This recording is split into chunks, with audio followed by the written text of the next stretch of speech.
Sa wakas, Janine Gutierrez nagsalita na. Umami ng buntis at si Apollo Abilino ang ama.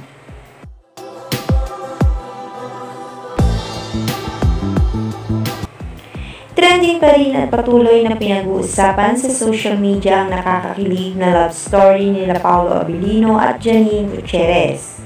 At kung paano nga ba nagsimula ang kanilang love story.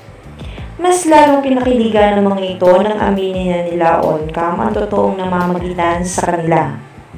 Nagsimula ang kanilang love story nang bumida sila sa isang serye na pinamagatang Marry Me, Marry You. Mula noon ay naging open na sila sa isa't isa. Di man nila agad nila inamin in public ang kanilang relasyon ay halata na rin dahil sa overprotective ni Paolo kay Janine at madalas makita sila na magkasama. Ngunit sabi nga nila ay walang lihim na hindi nabubunyag.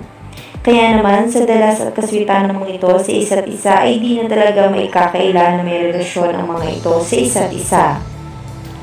Hindi nga nagkamali ang marami nilang tagahanga sa kanilang espekulasyon.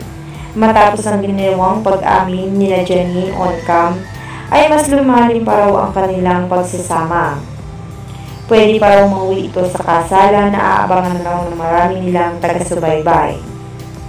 Marami naman ang natuwa sa naging pag-amin ng mga ito on-cam dahil sa wakas raw ay pinatunayan daw nila ang kanilang pagmamahalan sa isa't isa.